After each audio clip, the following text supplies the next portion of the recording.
Welcome to the Edifice Complex, the property design and development podcast. Let your hosts Adam Muggleton and Robert Bean keep you up with who is innovating and doing great work, perspective on the adjacent possible, and challenges to the status quo.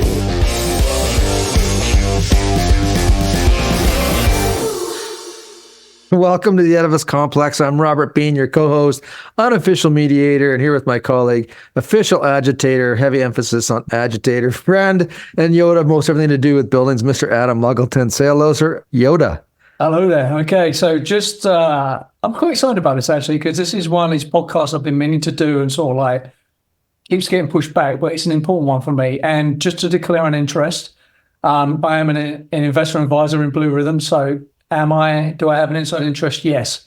But there's a big discussion to be had here about proprietary software and construction and the industry and what BlueRitham's been doing. So this is not going to be an infomercial, but if I have my way, we'll be doing a few humble brags as well as we go. Absolutely. So yeah, back with us for an encore friend of the podcast is Andrew Martin, owner, founder, and president of BlueRithm. And for those that need a little bit of reminding, BlueRithm is a cloud-based software platform for managing commissioning projects. And to remind our guests of Andrew's lineage, he has a Master of Science degree in Software Engineering from the University of St. Thomas, a Bachelor of Science degree in Applied Management from Dunwoody, and an Associate degree in Electrical Construction from Anacoda Technical College. And included in his continuum was a 10-year plus stint with Johnson Controls, and that's enough to wake up anybody's eyes to the reality of construction projects. Welcome back to the show, Andy. It's great to have you here. What's been up with you and BlueRithm since we last talked? Yeah, thanks, guys. It's really good to be back, and appreciate the intro, the opportunity to come on and talk to you guys today. It's hard to sum up 5 years of work in the trenches in a few sentences, but I mean, we've been doing a lot in the marathon, you know, as they call it, with starting a company, building it, getting it up to a sustainable point. So that's been a lot of it. Just really working with our customers. We had a lot of early customers who gave us some really good feedback and helped us really create a foundation that made sense for the industry and the market and what people needed. And then we took that and we just ran with it and kept going through these iterations. And we've just been grinding it out, getting out there and talking to people as much as we can at conferences and events, and just getting as much face time as we can and taking that back and, you know, going to work and building it into the product. Yeah. I mean, after 5 years, I mean, I think about the companies I've been involved with, and, you know, there's a grunt at the beginning, and then there's always skepticism, and am I doing the right things? And you're dealing with money, and like, is it getting spent in the right places? And then you have those whoops moments, and then you have those Yahoo moments, and then it's just this like yo-yo thing going on between projects that may or may not happen. But at some point, you know, it's almost like a PID logic, right? Like at some point it actually stabilizes, you know, and then you get these little spikes, and then your mechanisms kick in and you sort of try to not flatline it, but get control over what's going on. So where are you on the PID logic of growing your business? We're getting it tuned. We still have some runaway stuff going on here and there, but definitely getting it dialed in. That's great. But yeah, I will second that. I mean, the highs are really high when you create something and get it off the ground, and the lows are really low. And there's some stressful days and some nights it's hard to shut it off and fall asleep peacefully. But I wouldn't have it any other way. I don't know what else I'd rather be doing right now. Yeah, that's really it's not for everybody, right? No, not for everybody. No, I mean, I talk about it sometimes to folks, and they're just like, "Yeah, good for you. That sounds great. I'm going to stick with my, you know, nice compensation package and benefits and everything. And good luck." Yeah, it is a mindset actually, because it looks. I remember when I was young, and I used to, like, my boss would come in the office. You'd see him put up in his big car. He'd go to his office, and I'm sitting there thinking, "What does he do all day?" and I'm out like grinding it out. Then when I had his job, I remember thinking, oh my God, this is so difficult and hard. It's like, Right. yeah, it's a grind. You've got to grind it out, and you're grinding with no guarantee everything's going to come out good at the end, right? That's right. Yeah. And I will say, just, for anybody who's thinking about doing it, some of that difficulty and some of that grind is really just a lack of understanding how to leverage a team, build a team, how to leverage resources in a smart way. So that kind of stuff definitely gets easier. I don't want to overstate the suffering, so to speak. It's not like every day I'm on the brink, but you definitely learn how to it gets easier is really what I'm saying with experience. You get out of the get shit done mindset, and you start thinking about how to really build a team and how to leverage other people's expertise and things that they're better at than you are, instead of having this mindset that you just need to continue doing everything forever, because that's clearly not sustainable. No, there's an evolution, right? So there's an evolution. The first evolution is like, do I have a good idea? Does it work? Then you get an answer to that from the market. The market's really good at feeding back a yes or no on that one, right? People buy it or they don't. Right. Then you get getting it up to something like sustainable, and every iteration gets a bit harder, and that's hard enough, right? And then the next evolution is building a team and a process and a firm around it that can then scale it up and essentially get you out of the way a bit, right? And that's, I find most small, medium-sized firms really struggle with that stage. And that's the stage where you're at, right? You're in that evolution of scaling up now. And I think that's now I look back, I used to think that was the easiest part. Oh, just hire people to build, right? It's not. It's the hardest part. How are you coping with that? You have to go, for me at least, it requires a lot of growth, personally. Like, I started my career in just getting thrown into the fire on some of these projects as a guy sitting in a mechanical room on a bucket, trying to program systems, figure them out, also having the financial responsibility for projects. And that was just sort of the same mentality that I had through my career as I progressed still, but still the same mentality. I don't know how to do it. I'll just figure it out. We'll get it done. So you have to keep that, but also then start thinking bigger picture and more strategically, and stop with the mindset, like I said, that I'm the one that needs to figure it out. So you kind of shift to who can help me figure it out versus how can I figure it out. So there's some great books out there about, one of them is called Who, Not How. So you start thinking about who can help with this problem or this next stage or this initiative, rather than how do I do this? And then you hire somebody with that expertise and you really focus on building your team. That's kind of what your job becomes at a certain point. We were talking earlier about, before the show started, about book titles, and I think another one would be If Buckets Could Talk. Yeah. Right. Yeah. You think about, Eric, I remember one time, like, this is going back a long, long time ago, when we were in the radiant business, and people would say, well, how high do you mount the manifold on the wall? I said, as high as the bucket, because that's where guys are going to sit and work, right? Yeah. Right. And it was nothing complicated, but during that time, things that were going through people's minds while they were sitting on the bucket, right? Yeah. So a lot of problems get solved sitting on a bucket. When you were talking about sitting on the bucket there, I just walked through my head I thought, oh yeah, every BMS and software engineer I see on site sits on a bucket. It's like the iron throne, but it's the plastic throne, right? It's like, totally. It's one of the most useful project tools going, because it's a stool and it carries your crap. It's just. And I'll say the second best is a table made out of an insulation box. Right. Yeah. Can't understand why we have trouble attracting talent into our business, right? Here's your work environment. It's a bucket and a wooden table. Have a nice day. Yeah, maybe we edit that part out. That's a good point. So most have a pizza box. I think one of the things that's sort of overlooked, and we were touching on this quickly before we started the show here, is mental health, right? When you're an owner manager of a firm and you're trying to make that transition to a bigger firm, there's a lot of mental barriers to get through. One is getting yourself out of the way, because obviously it's all about you at first, right? But how's your mental health through all this? Because I remember some of the highs and lows, and the stress was really, really high. Mm-hmm. But you can't show that stress because it's all like people lose confidence in you. How do you deal with that? Yeah, I mean, there's a lot of that's a big discussion. I mean, but I think some of the important things are do some studying on just psychology and how our minds work in general, and just understand that, okay, we have these certain responses. They're from these traits that we've developed over time for certain reasons.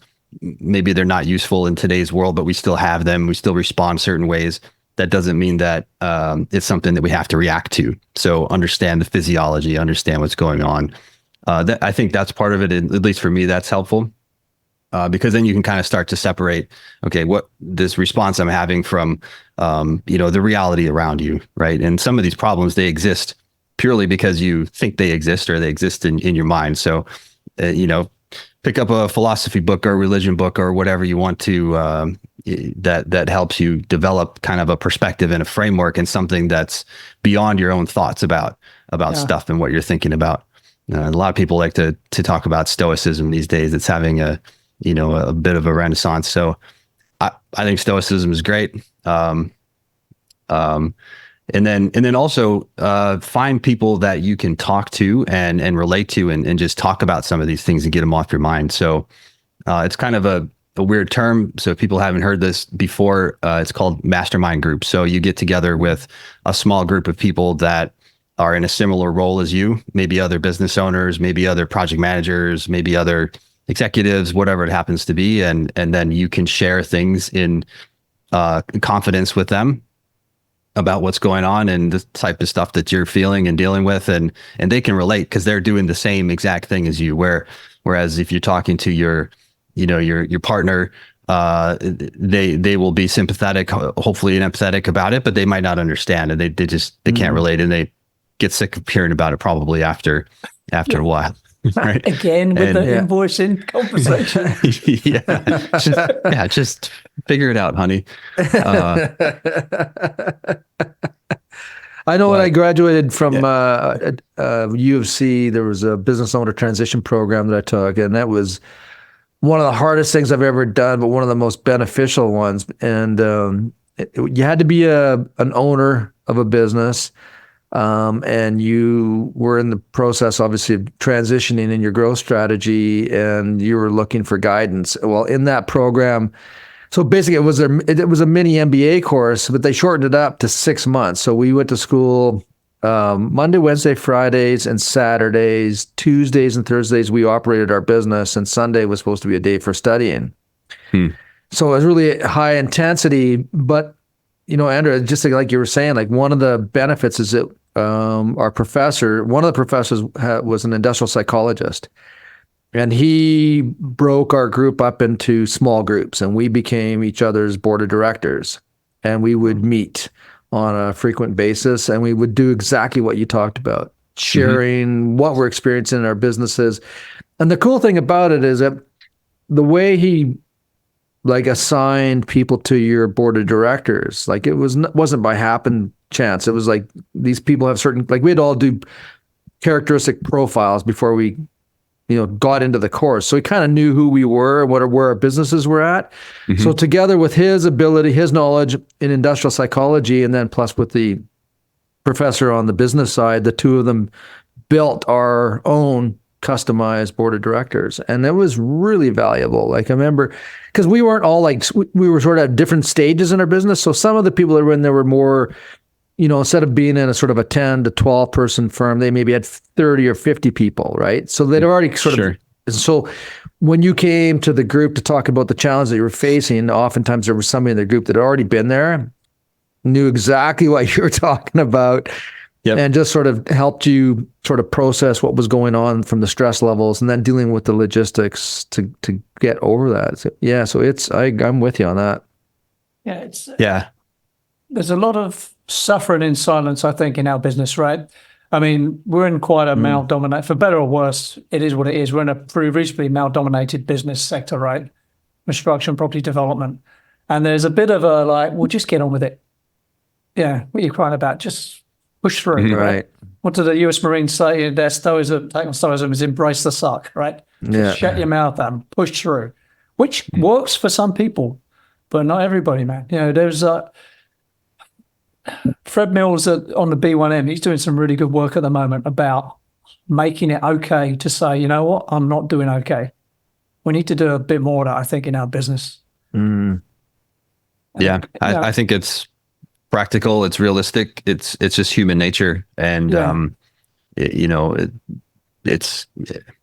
it'll help you be a better person. You'll be a better worker. You'll be more successful in your career. You'll be a better parent, better partner. I mean, across the board, it's really just being open and accepting that you're not doing okay, like you said, is a big step towards and then don't bring it home and inflict it on the family, right? Is the other thing. Now I used to do that. I'd have a real bad day at work. I couldn't turn it off.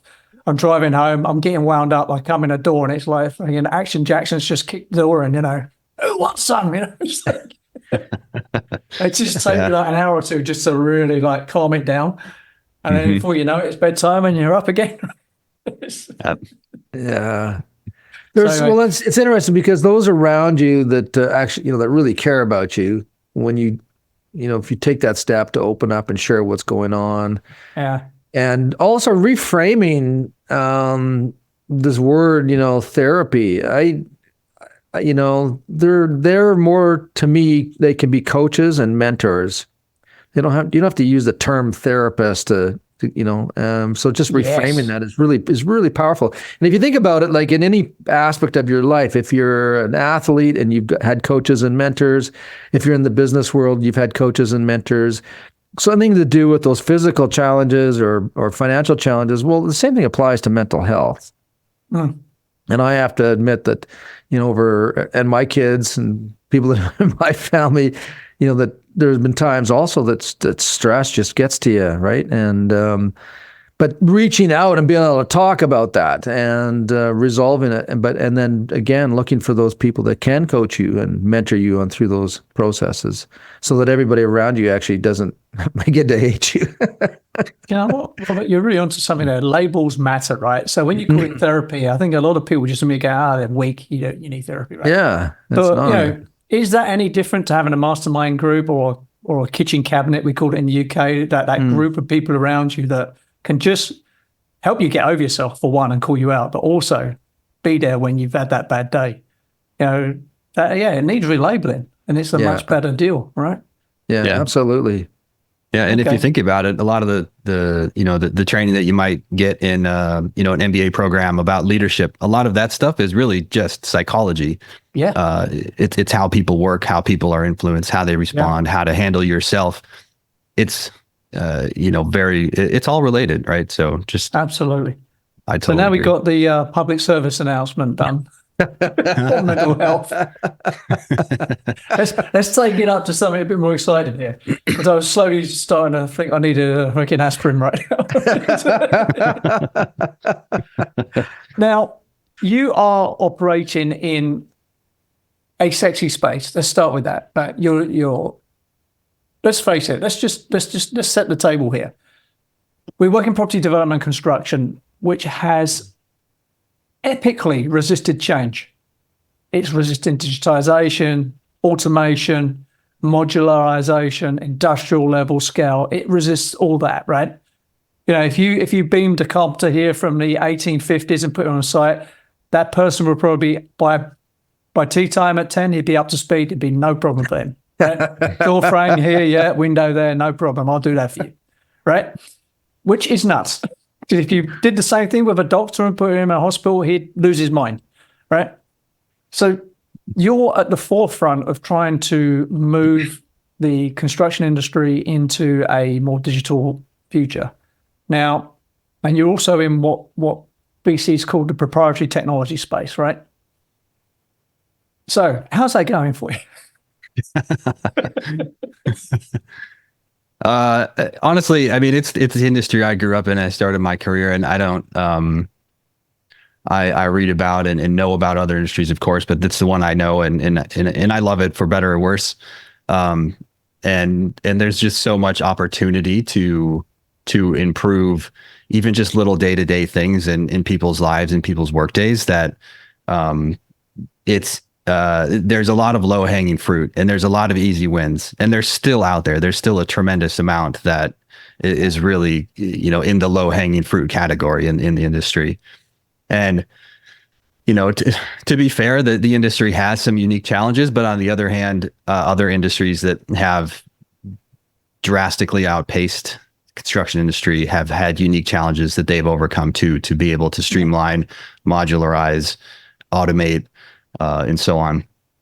I think that's changing slowly. Like you said, it's taken decades and lots of misstarts, and some of it has been because of the software and the technology providers. They came in and they made big promises and they just fell really flat. And they caused people more trouble than they were solving. So people, the industry got a little bit jaded. But I think the new breed seems to be a little bit more in touch with what the actual needs are of the industry. So you're getting people that came from the industry rather than tech people come in and say, okay, here's our tech solution to your little construction problem. So I think that's helping a lot. And some of it is also just the maturity of technology. So the frameworks and the foundations for what you're starting with or what you can start with are just so much more robust than they used to be. So it's a lot easier to develop a really good mobile application and mobile tools that people can use rather than something that needs to sit in the office and then dealing with a bunch of spreadsheets and things like that. So it's still in our day-to-day life as a company, there's definitely still challenges. There's definitely people whose technology skill set is a decade or two behind, just because that's the state of the industry and where the tools are at. But then on the other side of that coin is you've got folks that have really embraced just technology in general, whether it's just their personality or whatever it is, and they are interested in and able to recognize like all of these little administrative things that I'm doing throughout the day are an absolute waste of time and very easy to automate. And my firm could be massively more productive, deliver better outcomes with much less effort. I could get done sooner every day and go spend more time with my family or do anything else I wanted to. So there's a mix still. It's a big mix. And I don't know if it's 50-50 or not, but there's definitely people out there that are pushing the envelope, and they're leveraging tools that are now able to work together better.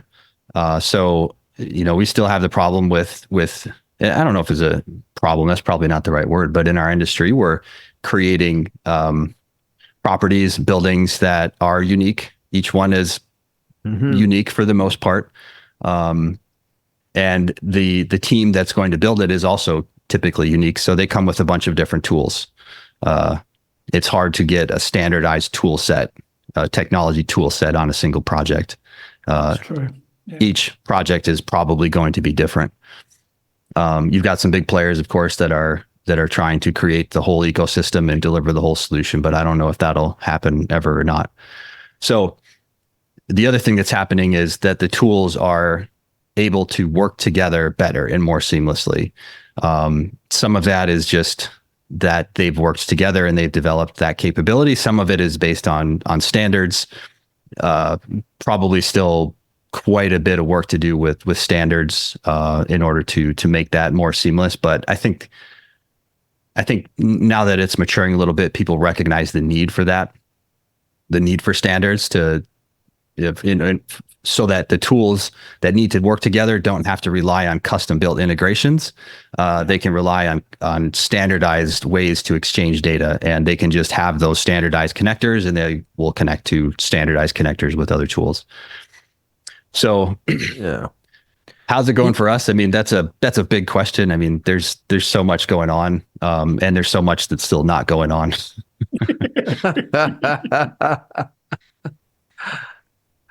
I don't know if anybody's ever done this before, but just to bring perspective to building a building, there's, you take a hospital, for example, how many connections between the fire safety stuff, the medical gases, the communication systems, the security systems, the transportation systems, the plumbing systems, the heat, like there's got to be like hundreds of thousands of connection points. And then you can get into the control system, the actual control devices themselves. And there's hundreds and hundreds of those. And then you're asking somebody to put that together, like you said, new teams, people have never worked together before. And I don't know. I think some days I think I'm just going to get into the ice cream business. Yeah. Right. So people don't understand the complexity because most people's experience of the building is their home, which is reasonably complex. But when you put that, say, next to a hospital, right, the amount of data points, the amount of different systems, the system of systems. ASG have just bought a security firm, right? Because that's become such an important component now of building design with the move to smart buildings. And, I don't access control systems, you think about them, you get involved in some commissioning, but my God, when you think about the interconnections of that with the fire system, the PA system, it's another level of complexity, right? On top of a lot of complexity. And I think that the job of software, particularly software like BlueRithm, is your job is to make people twice as fast at half the cost, right? That's the old 1990s formula. Half the people, twice the productivity. It sounds absurd, but it is possible with certain software solutions, right? But that software also has to really respect and handle that complexity, right? And that's where the engineering comes from. Now, that's all to say, what I've seen in the 5 years I've been working with you is complexity's gone up, and it's become about, as you touched on there, interconnectivity, like with Autodesk, with Procore, Kobe standards, right? How are you dealing with that? Have you managed to thread that needle? Yeah, we're definitely going down that path.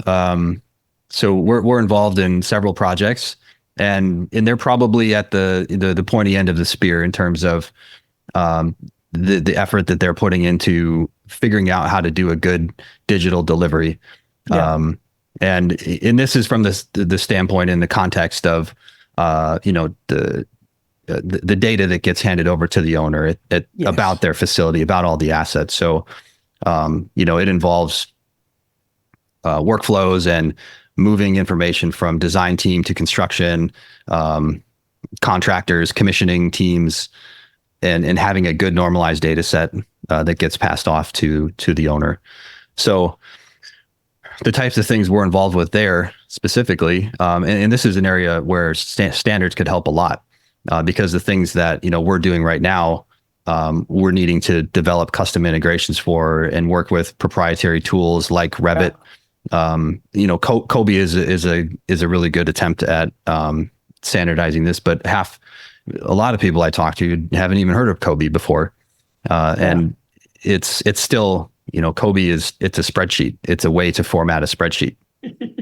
So you're still importing and exporting things. But yeah, so some of the things we're doing is helping to, move information around between the design team directly from a model to the commissioning software. Then the commissioning software is able to manage data about all the assets, accumulate the records from construction. If people are out there and need to verify and type something in manually about a serial number or something, they can do that. All the commissioning records, the tests, the verifications, things that are required for warranty, the dates, all of that stuff. It's a massive amount of information, but keeping that synchronized on a big, fast-moving design build project and keeping it normalized and consistent and having that at the end of the project sounds easy, but when you actually try to do it and think about how many people it involves and the duration, especially big hospital project like you mentioned, Robert, it's a lot of work, and you have to think about that at day one of design, not at the end of the project. It's too late then. You're going to get a stack of PDF files if you think about it then. or you're going to spend a really long time sorting it out.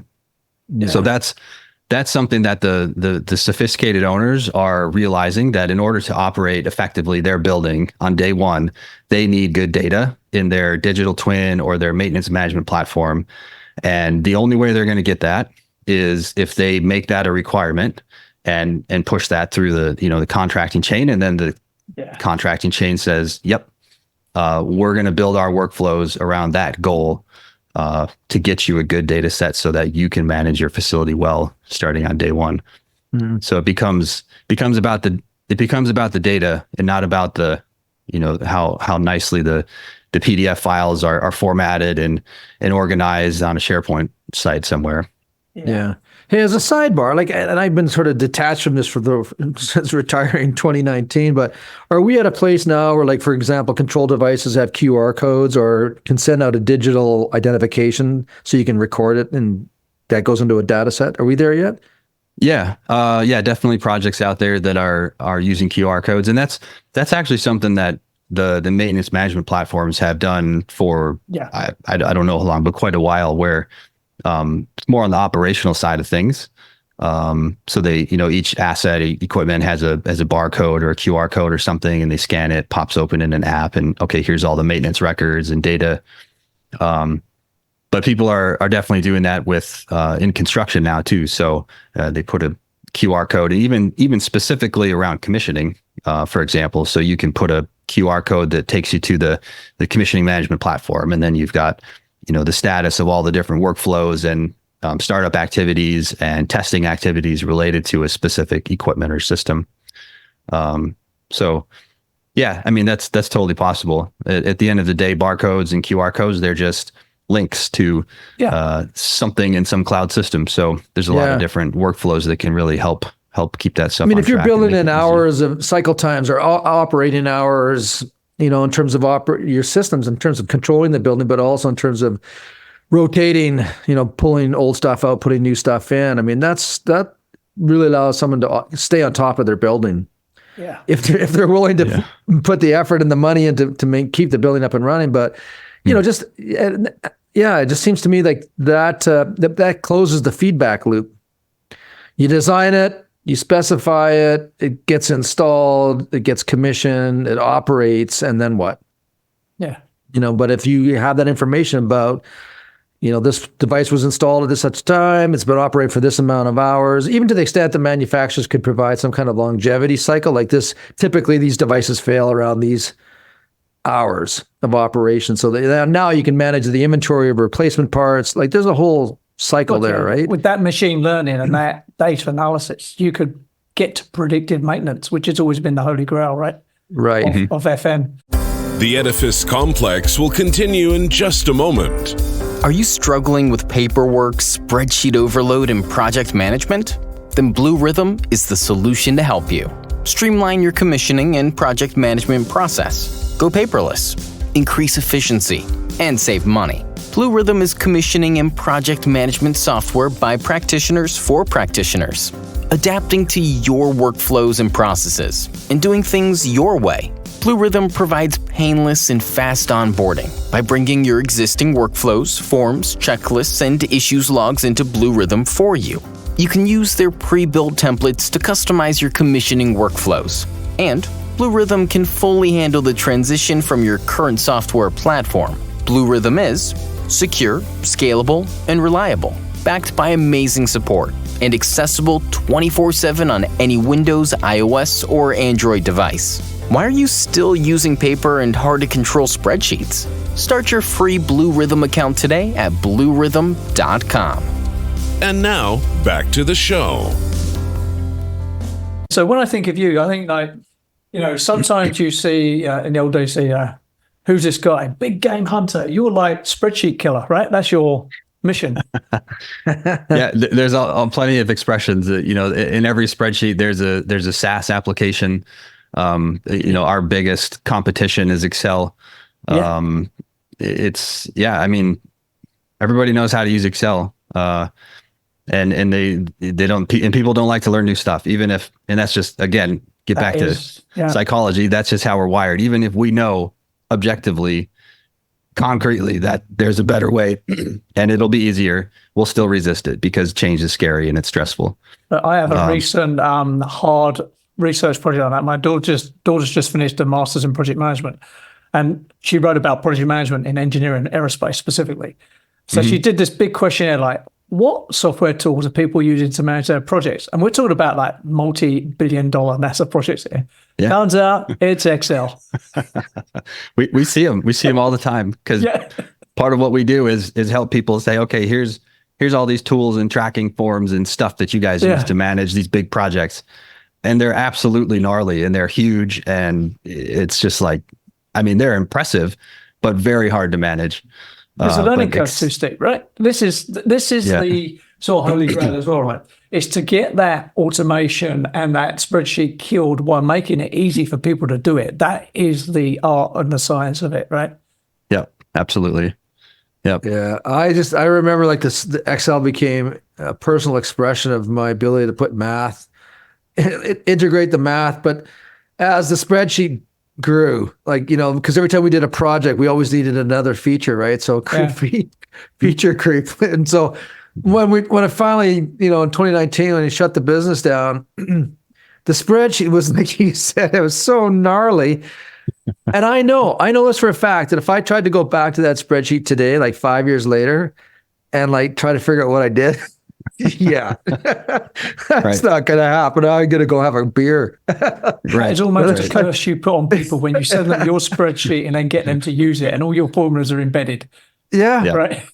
Yeah. Like people say, well, why don't you share your spreadsheet? Like and like you said, like it's impressive, right?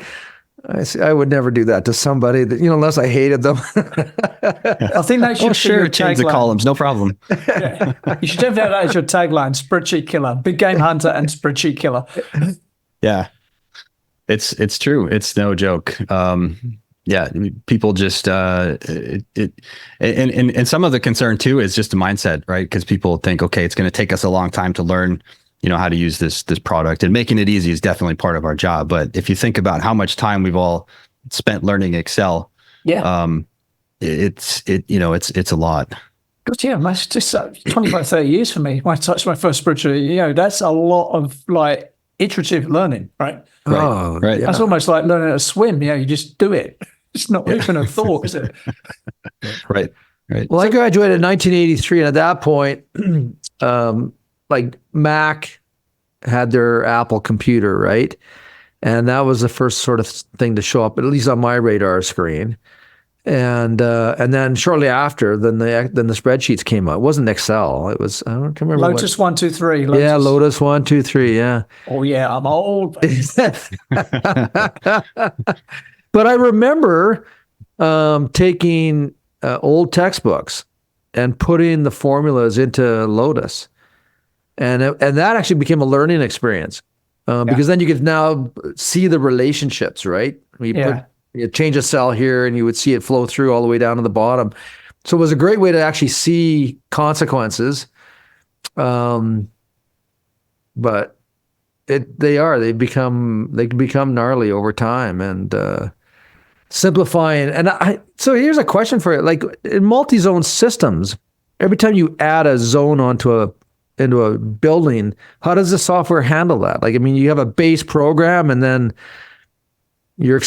talk to me about your expansion capabilities within the program. I suppose it would come down to how you've structured your hierarchy of assets or equipment in the project. Usually it's just a matter of adding it into wherever it fits into that hierarchy, and then it's going to get all of the workflows and stuff that are associated with that type of equipment or system attached to it automatically. So usually that's not a big problem, but we're also in BlueRithm not doing, much along the lines of, energy calculations and that sort of impact and analysis. So that's a different problem, for sure. But the other problem with commissioning is, all right, just on a VAV system, right? There are 100 different variations on a VAV system, right? So even that you can't standardize, right? you could start with a template that's 80, 90% there. You've always got that last 10 or 15% to customize on every job, right? So you wind up with this library of functional performance test routines, right? And sheets. Yep. And you just have to pick and tune and pick and tune. So this is, again, where let's say you adopt BlueRithm or any commissioning software, right? Then you start putting your library of work in there. And that's your knowledge management as well, right? On top of that. And then you get the ability to replicate and just spend the 5 or 10%, not the full recreate the wheel every time. And that's the power of it, right? I think. Yeah, absolutely, yeah. I've become aware recently of the process engineering space, the big oil and gas plant, people like them, oil rigs. I used to think, my old, in my mind, it used to work, well, they've got a lot more money, they must do commissioning properly. Turns out they're in just as bad shape as we are, right? Am I right? I mean, I would say yes. Some of those types of projects are regulated so heavily that one way or another, certain things are going to get done. Yeah. It might be really ugly, like you're describing, but they're going to get done in a very rigorous way. So I think it's on some of those types of projects, it's a matter of, how efficiently they're doing that and managing it, and how rigorously they're managing that process and the rigor that has to go into testing every single valve and every single pressure sensor. Like they have entire test procedures for every pressure sensor, for example.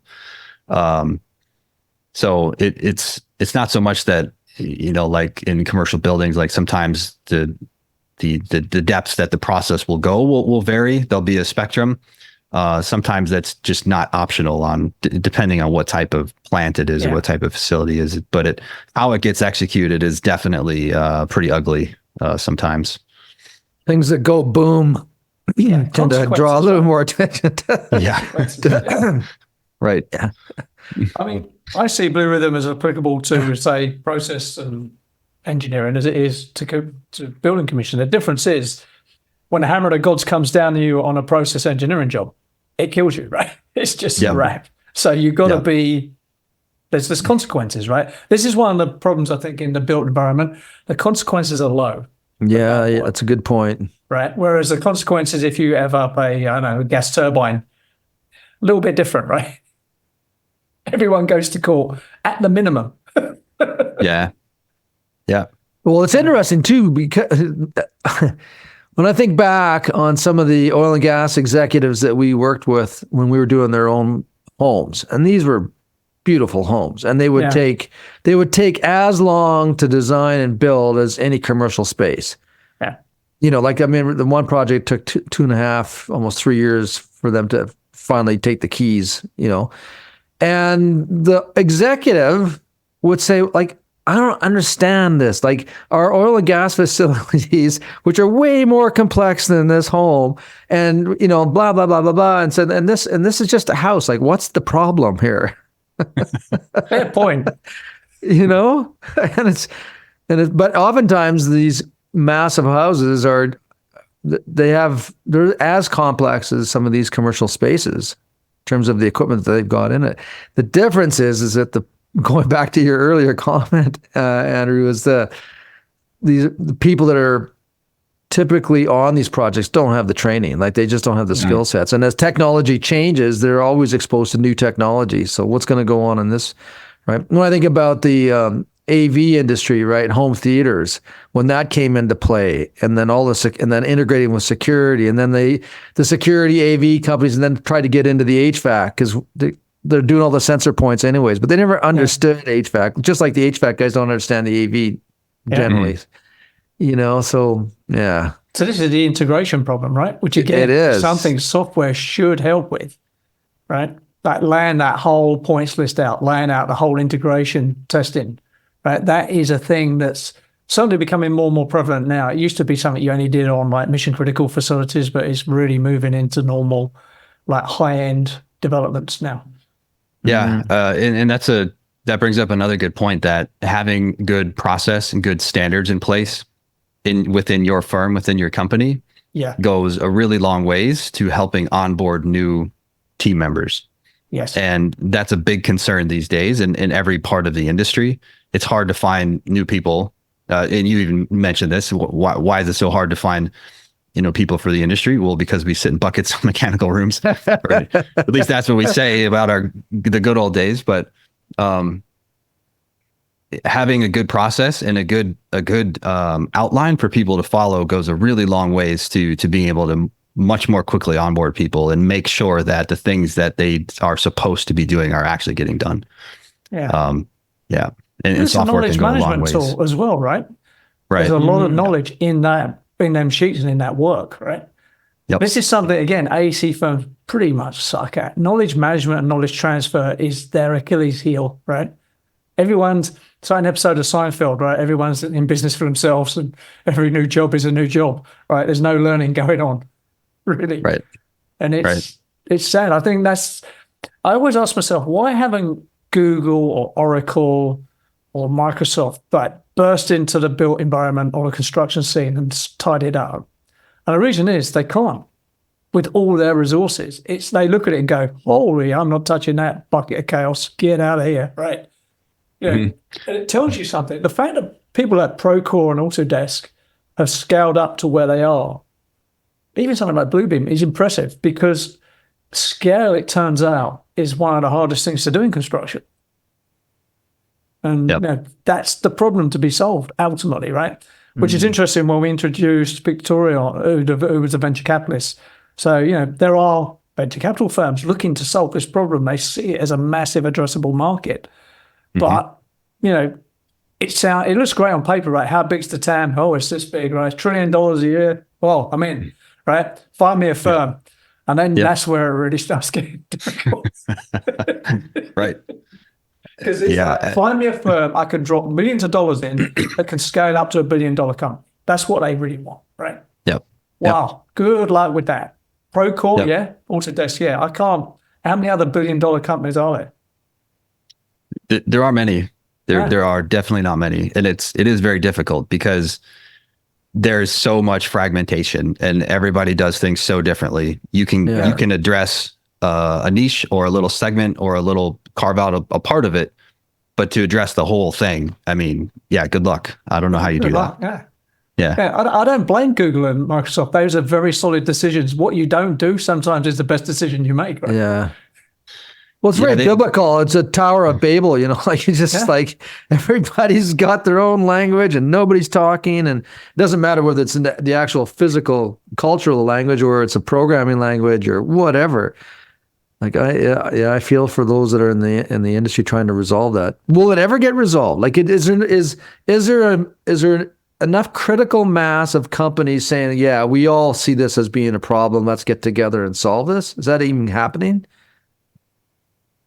I think there's been some attempts, just in general construction practices, and they failed. But Katera, that's what they were called, right? Right. Yeah. They were trying to apply some, repeatable manufacturing processes and approaches to the construction industry, and have a more integrated supply chain and some of those types of things. And everybody thought it was a really good idea. They had huge valuations and all kinds of money being poured into them, but it didn't work out. I don't know the whole backstory there, but I know a little bit about that. So, friend of the pod, Steve Burrows, was on the pod a long while ago. Actually, he was on the board of Katera. I think he was or an advisor. He's a pretty high level person, right? And I remember that at the time. I remember watching it, thinking, "Wow, this might be the one. This might be the unicorn to change it." And what it was, and Steve has commented several times on LinkedIn about this and to various people. Because the question on LinkedIn is, why did that fail? Lots of money, lots of investment, lots of smart people. And they tried to solve the construction problem the way they solved, the way Microsoft or Google solved everything, right? But what Steve pointed out correctly was, it's all very well putting all that together, the money, the capital, the human capital, the knowledge, but you've still got to make something faster, better, and cheaper. And that's what they failed to do. And that's why it went belly out. In fact, despite all that brain power and all that money, turned out they were more expensive. So again, it's just there were more clever people in that firm you could probably wave a stick at, right? Yet they couldn't solve that problem. That tells you how difficult it is, right, to do it. Yeah, and I think this is definitely not my area of expertise, but I think some of it comes down to our expectations for properties as well. Like if we have the expectation that every single facility that we build has to be very unique and different and better, or if we're recreating the wheel every time, then I don't know how we ever get to really leverage standardization and these repeatable sort of modular concepts.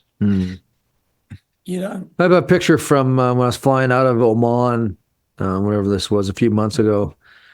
And, the aerial view is all of this residential area, and there's no tall buildings in Oman, right? Muscat is like single family homes, maybe the highest building's 3 or 4, and that's by order of the prince, right? Like the sheik. And, but when you see the photograph, and this is why I use it in my lectures, is because of the standardization. Like everything is white, right? Nothing's taller than 3 or 4 stories. And there's just a lot of cookie cutters in their design. I don't know. They're a fairly ancient civilization. I think they they seem to figure this out. And when you think about climate change or changes of climate that have consequence, their strategies have utility around the world. Yeah.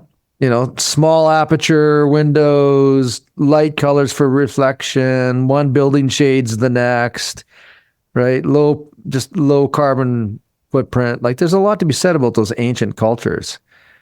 The dead people were trying to tell us something. And you can see it in the photograph. It works there, right? So I think you're right. Things will come full circle. I think one of the reasons we have a housing crisis, we're getting on some deep topics here, mental health, curing the home crisis. You're welcome, everybody. We're working hard here. But the housing crisis, right? Right. I am a product of a council house, which in American terms is the projects, right? I was born into the projects, right?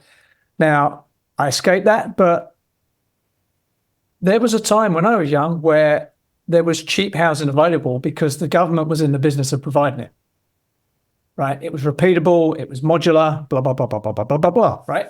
Now, were there horrendous problems around it? Yeah, there were social problems around it, wasn't built well, blah. But surely we must be able to reinvent that wheel better, right? And that's where I think it winds up ultimately, because the market is not providing cheap housing, it's providing McMansions, because that's what it thinks people want, and that's where they think the money is. And for them, it is where the money is, right? So I personally think local authorities will get back in the housing business. This is the only way you're going to get people off the street. You got to provide them housing, right?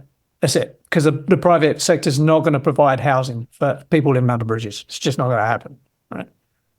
So that's where I think it goes. Yeah. And that's probably where the scale and the modularization will come in at a much bigger level. Because you've got government money needing a solution. You've got modular construction, which is a proven technology, just no demand for it, frankly, right? If you could push that together and make it just better with design, because our design skills are way better now than they were like 40, 50, 60 years ago, right? That's got to be the answer, I think.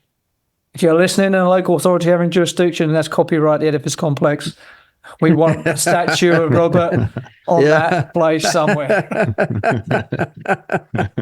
But that's where it goes. And, that's where firms like yourself and other software firms that's where there will be that step change, I think, because that's where software can really play the big part, right? Yeah, absolutely. But, hey, Adam, I wanted to take this opportunity to have Andrew tell our listeners, like, who is your clients? Like, who are the clients you're looking for? So a big part of our customer base is firms or divisions of firms that are providing commissioning services and commercial construction industry. That's definitely, the largest part of our customer base. And then we also have a big part of our customer base that's working on what we would broadly classify as industrial construction projects. So these are the power plants, big mining processing facilities, big, manufacturing, big complex process automation type stuff. Those types of facilities. Yeah. And then we also have, back on the commercial side, a lot of contractors using BlueRithm too for their internal QA, QC and startup and project management. And also some of the stuff we were talking about, the data management problem. BlueRithm is just uniquely positioned to kind of bridge the whole divide from design all the way through operations. So we're definitely seeing an uptick in that sort of initiative. Yeah. I mean, Adam, you're more closer to Andrew and the company than I am, but one of the things that I love your story. I think it's a great story. You come from a background, academic background that's about engineering and engineering systems and computers, but then you take that and you end up with Johnson Controls, and that's a university right there. That's a 10-year university program of day-to-day shit that you're going through, learning stuff. And then so from that, you say, okay, well, there's an opportunity here because in your own life, you've seen the challenges and the problems. And so you developed this software tool, and now here we are 5 years later, whatever, and you've got, this diverse customer base, and, it's an awesome story. No, yeah. I've seen that arc, and I know it's been a grind, but there's been progress all the way, right? You're in a much better space now than when I first met you. I mean, it's like it's night and day, right? We were just a little baby back in 2019, just figuring things out. So it's thanks guys, I appreciate that. Yeah. So here's the $64,000 question, right? So no phone a friend. How do you think the next 5 or 10 years look for proprietary tech or construction in general? Got any thoughts on that?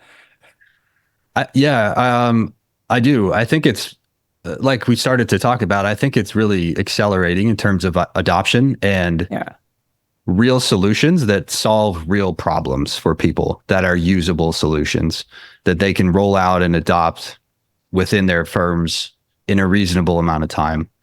I think that is really actually starting to pick up now.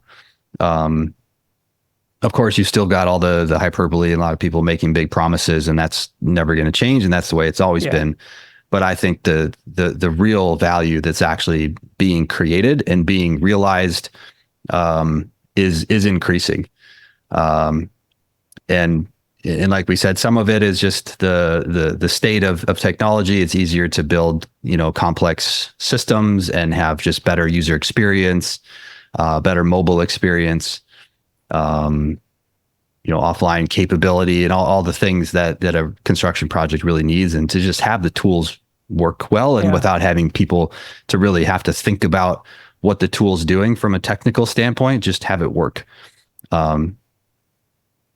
So that's part of it. And I think the drive, and we'll see how this plays out, but the drive for better standards to allow systems to talk together more easily, that's going to push things forward too. You've got some competing, I don't know if you call it competing interests, but definitely some different forces at play there. But there's definitely headway as well that'll really accelerate things if people get that right. I think the other unlock that I've seen over recently, and I think is going to be more powerful as it goes on, is the app-based solutions as well, right? Because now, I'm frequently on site, you see people with iPads and they're online all the time and they're just updating in real time. So you really do get that one-touch data. Oh, there's a serial number. I put it in and it's in. And you'd have to put it in again anywhere, right? Yep. Yeah, that is sounds so simple. But when you think about how many times you double and treble handle things, it's absurd. And even just making it easier to, work with the model. So I think carrying around rolls of paper are definitely, a lot of people don't do that now. Even for the last few years, they're walking around with iPads, and that's where the project documents are. But even beyond digital versions of the PDFs, people are using models on iPads. So they're navigating around the project site and looking at layouts and things in 3 dimensions using the model. And the next phase of that is then taking the model and linking that up with like commissioning software and saying, okay, if there's a problem, we're going to pin it right here in the model, and there'll be some references and ways to just keep everything kind of together in one data set, like we're talking about. So making that work well and seamlessly is obviously the key from the technology provider's standpoint in order for adoption to make sense for people. But as that's becoming easier, it'll be more common where there are really good solutions that people will be able to just adopt, and they'll be able to see the instant value. Yeah.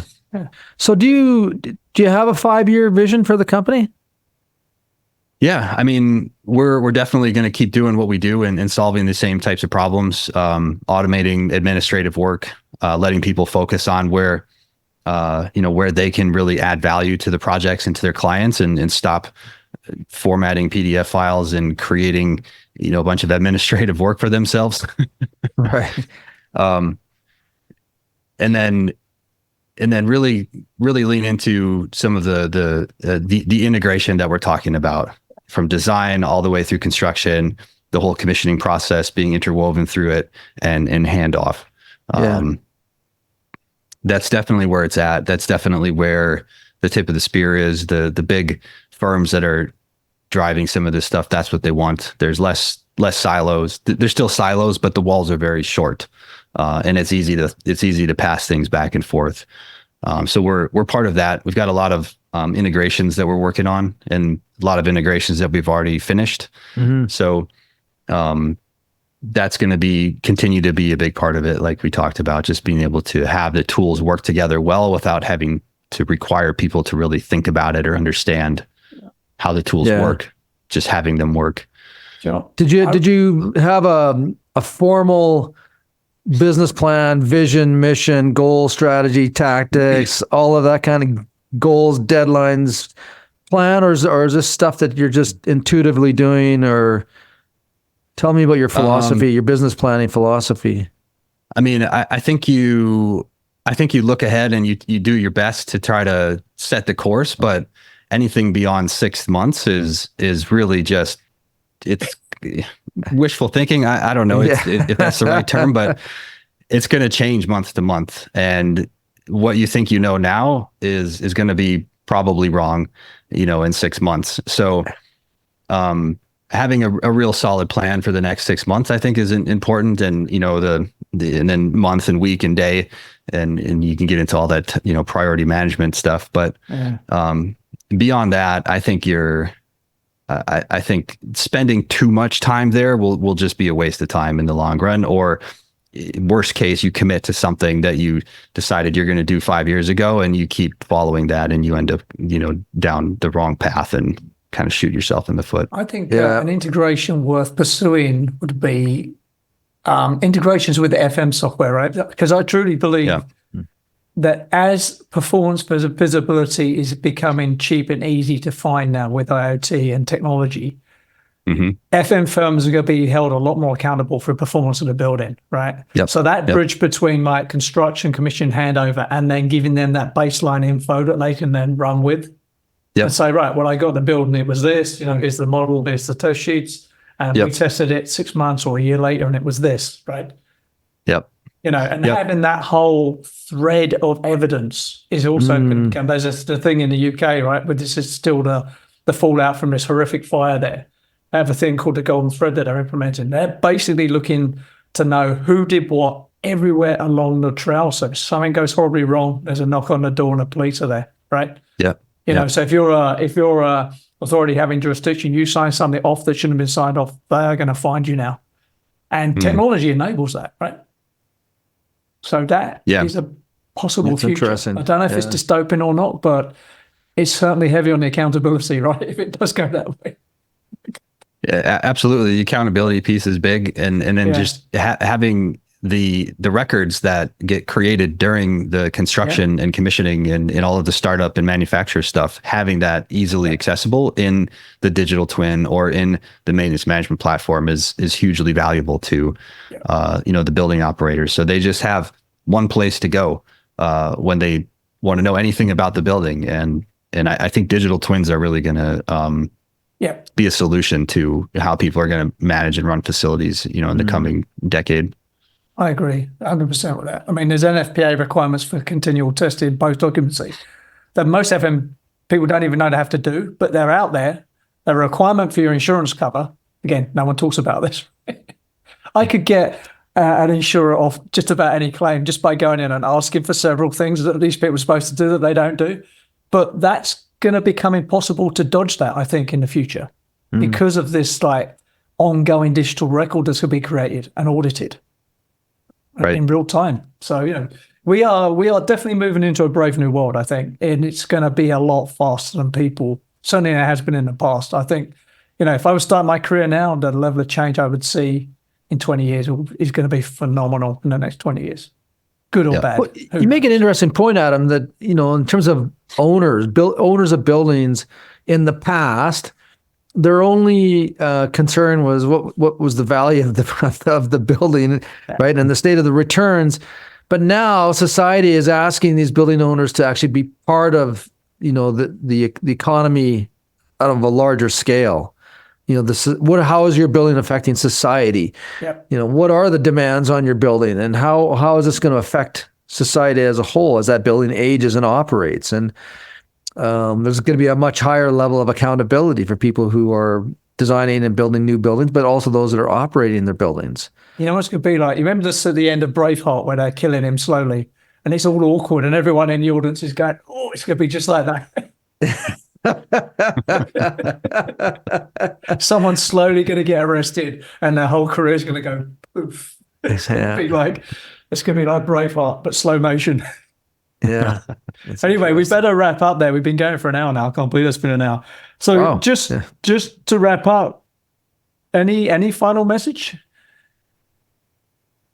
I think that was a pretty healthy dose of topics we covered. I again just appreciate you guys having me back on. It's fun to just get on and riff about this stuff. It's what we do and what we love. If anybody wants to get in touch with us, definitely reach out. You find me on LinkedIn. That's about it. Okay, Awesome. man. We'll keep doing what you're doing.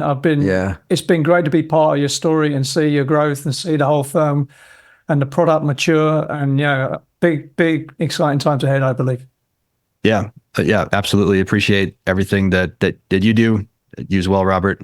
Thanks, guys. Yeah. Okay, thank you. great. Thanks very much. The Edifice Complex will continue in just a moment. Are you passionate about the built environment? Do you want to learn from the industry's most inspiring, intelligent, and accomplished professionals? Then the companion to this podcast, Wisdom of the Property Crowd, is just the book for you. From Edifice Complex podcast interviews, this book distills the critical thinking, insight, and ideas of some of the property industry's most accomplished and respected practitioners. Each chapter is a synopsis of an hour-plus interview, capturing the takeaways and insights, including diagrams and images, to help explain concepts and ideas. There's also a brief bio about the interviewee and a QR code linked to the podcast episode for those that want to explore further. These are the mentors you wish you had in college. Wisdom of the Property Crowd by Adam Muggleton. Available on Amazon worldwide. And now, back to the show. Hey, Adam, it's good to get Andrew back on again. And like I said, I love his story. I really do. It's kind of I wouldn't say it's a cliche, but it's a recipe that has proven successful over and over and over again. Someone comes out of school, you've got a passion. Because he went on to get several credentials, and then took that and went into and applied those and learned tons of stuff in the field and just identified a problem and then said, well, I can solve this. Yeah. And it would have been so easy for him to sit back and have a big career at Johnson's, right? He could have done totally. that. He had all the credentials, he had the right profile. Totally. Yeah, he stepped out of that and went into what most people considered uncomfortable place, right? Where you got to just hustle and do it. So when I first met Andy, he was doing everything. He was coding, he was selling, he was everything. He was the sun in the morning and the moon at night, and he's had to, his evolution has been grow it and get rid of some of the stuff off his plate, But because he's a clever guy, he understands engineering, he understands the code, and he knows what he's doing, right? Yeah. But I think it's harder for people like that to really step away, and get other people involved because, it's your baby and no one does it like you do it, right? It's tough. Yeah. I've been through that myself a few times. There would be, and you've probably done this because some of the commissioning conferences you go to, but I mean, we've had several people on, that have that background from, the colleague that we have that was at the Copenhagen airport, wrote his book and then went on his own. And, we've had a number of people like that. There's like a sorority and a brotherhood. Well, yeah, I mean, yeah, there is actually. There is a type there, and they're all A-type personalities and they're all driven. And, I love that because the world needs people like that. It's people like that move things along, right? Yeah. I think the construction industry has lacked enough people like that, actually, right? Mm-hmm. Is it difficult? Yeah, it's difficult. So that's why it doesn't change so much. But I think there's also a lack of just not enough people like Andrew and Thomas who just really want to just affect change, right? And they're not taking no for an answer. Yeah. Yeah. I love that. I love that enthusiasm. Yeah, me too. You made a couple of statements. One I really like, and that and I'm going to actually use it in my lectures, and I'm going to credit you for it. And that was, you can take a tradesperson from the 1800s and put them on a job site today, and by noon they'll already have it all figured out because nothing has changed. No. That is so true.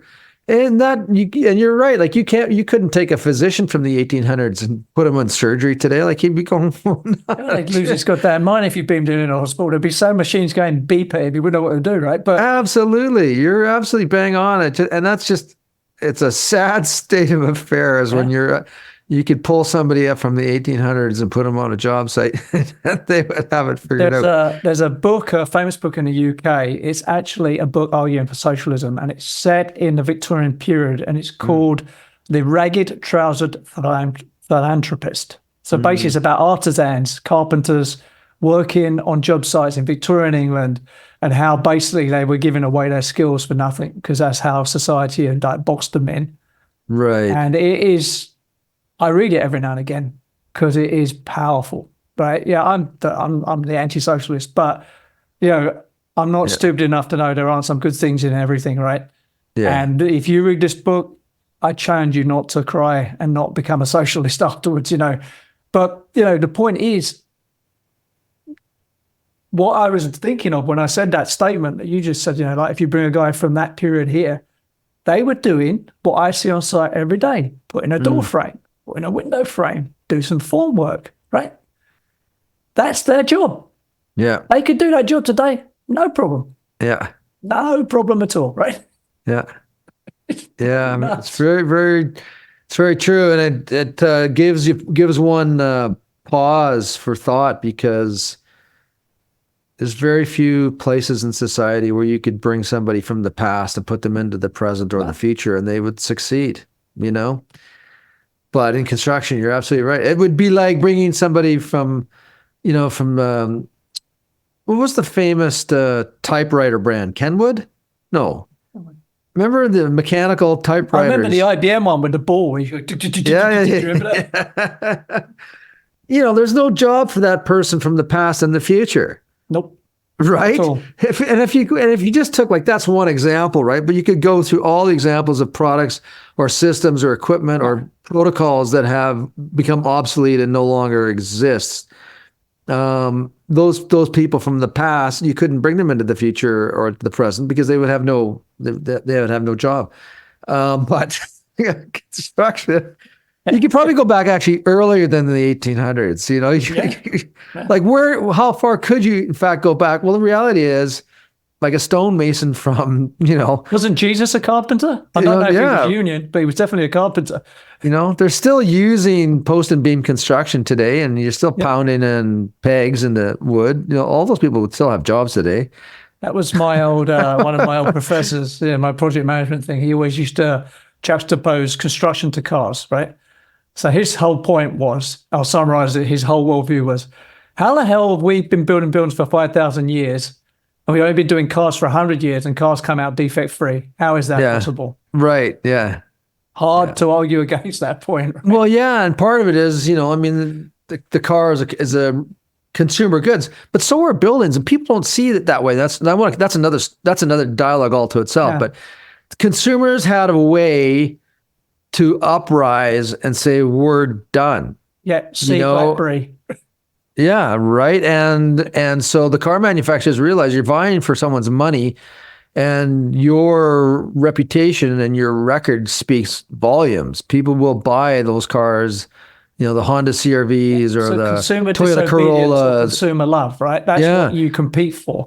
But again, this goes into the conversation in the interview was housing is a cult, right? There's a limited supply. I think it's accidental by governments. Let's take the higher thing, right?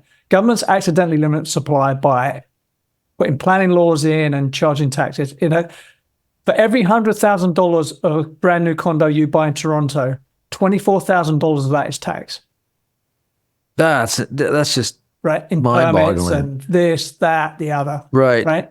Yeah. So this is why there's loads of frigging condos in Toronto. It's the condo capital of the world, right? Because put that condo up. Give me 24% of that. Thank you very much. Yeah. It's the City Hall. So accidentally, though, I think this is constrained supply, right? So you get this constrained supply. Governments are not in the business of providing social housing anymore, right? And then you've got people like us who live in the lovely suburbs in our little mansions, and we don't want anything around us. There's that, right? Yeah. But you put all that together, you just wind up with this gap that needs to be filled. And, most of my friends and I, it's a cult. A house is a consumer good, but we worship it and we buy it and we tell ourselves it's investment. Yeah. It is none of them things. Yeah, it's very true. But I don't know, just these problems are bigger than me, unfortunately. So yeah. You brought up another subject was this the threat of evidence. And I think that's hugely valuable. Oh, yeah. In many aspects of business, life. Get your head around this. This wouldn't happen in North America. The Metropolitan Police, following the Grenfell fire, where lots of people died, right? And it turned out to be, there's a million reasons for it, but it's a fire life safety engineering issue, ultimately. 300 people have been interviewed under caution by the Metropolitan Police so far. Some of them are going to jail. Wow. Because everyone's going, well, it weren't me, it was him, it weren't me, it was him. Yeah. Boris Johnson lost his mind because in his mind, well, why can't I work out who did something wrong here and put them in jail, was his question. So this is what's being resolved now. New building regulations, new fire regulations, and they're touching this thing called the golden thread. So any big decisions are documented going forward. And, if we find out that the wrong, material was specified and allowed to go in, they're going to find out who made that decision. That person was going to jail. So it's a really interesting space. I love now, in North that. America, I don't know how that happens because there's so many different jurisdictions here, but things tend to take 10 years to get across the Atlantic, stuff like that. So it won't be our problem, but if you're young in your career now, you're going to be dealing with this at some point. Yeah, so be careful of your decisions. Yeah. Be right. Be good. Don't half-arse it, right? That's what it's coming down to. You can't just nod and a wink and sign something off. Yeah. Is there any impropriety in terms of were people paid off or? I think it's a mixture of incompetence, corruption, and also implicit in that is the local government who didn't really have the money to do what they were supposed to do, right? You put all that together and it's just a toxic mess. And then the other thing that's come out of this is like the lack of inspections and sign off, the proper sign off is criminal, literally. And I think that's where there'll be a lot of focus as well on inspections and sign off.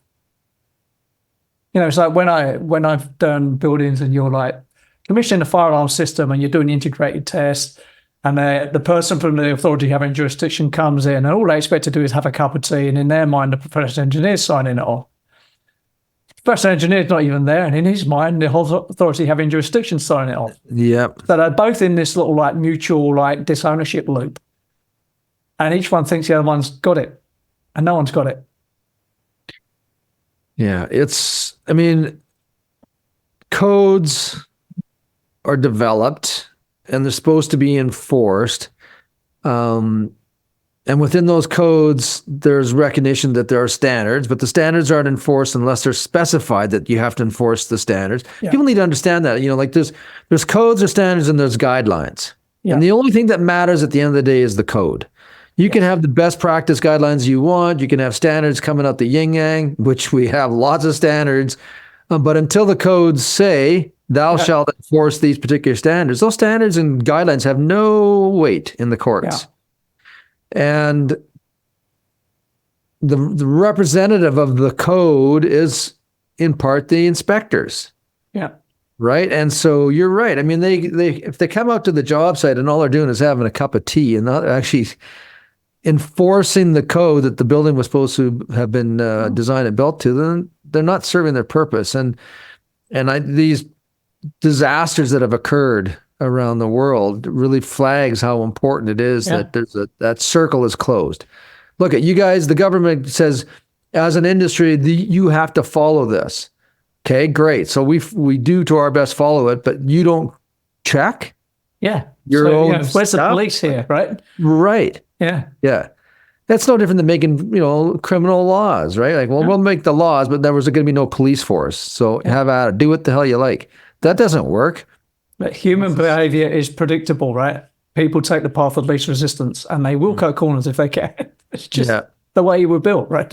So you got to, when it's a life safety issue or public safety issue, you can't really take that approach. But that's the approach we've gone down. What they call it in Australia, self-certification. That's gone horribly wrong down there, right? Yeah, yeah. So, well, then you also have the, and I'm still not, the jury's still not out on terms of inspection firms that subcontracted versus government representatives. Yeah. And, we've, over our careers, have had to deal with both.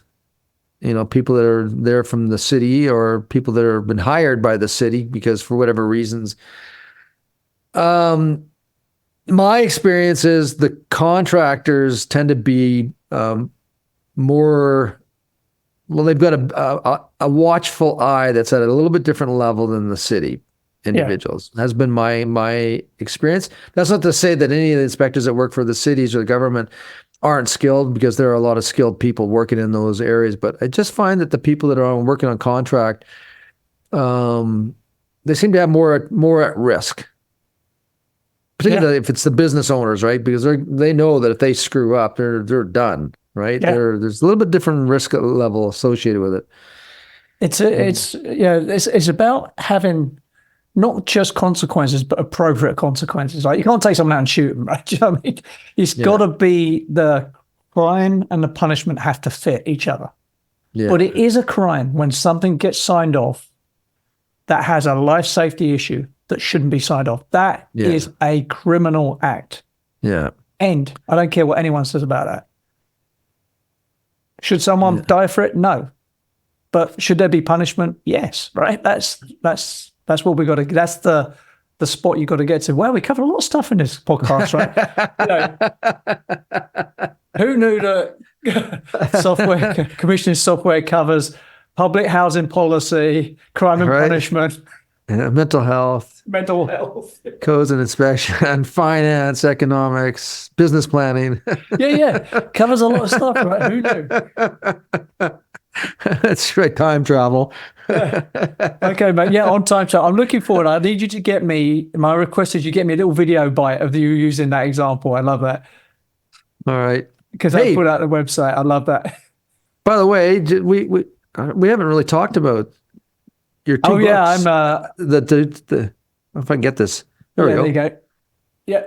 Notebooks and project management books, and we got an Arabic building services one coming out this year as well. Oh, that's awesome. Yeah. Yeah. These are great. I love them. And, I mean, well, they're right on my desk. They just sit right beside me on my bookshelf here behind me. I'm the most digital person you'll know, but I still need to sketch on paper. I just can't get that out of me. Yeah. They're super handy. And I am a notebook person. I got probably, I don't know, dozen or so that, and some of them are old. Like I don't want to throw them away because they got my notes and. Yeah, I keep them. I've got a whole drawer like full of old notebooks just in case, one day I'll them, I guess. But for our listeners, these are handy. They're great. Okay, mate. Well, listen, that was a good episode, actually. That went all over the place, but in a really good way. So I shall see you on the next one. All right, Adam. Always a pleasure, man. Cheers. Take care.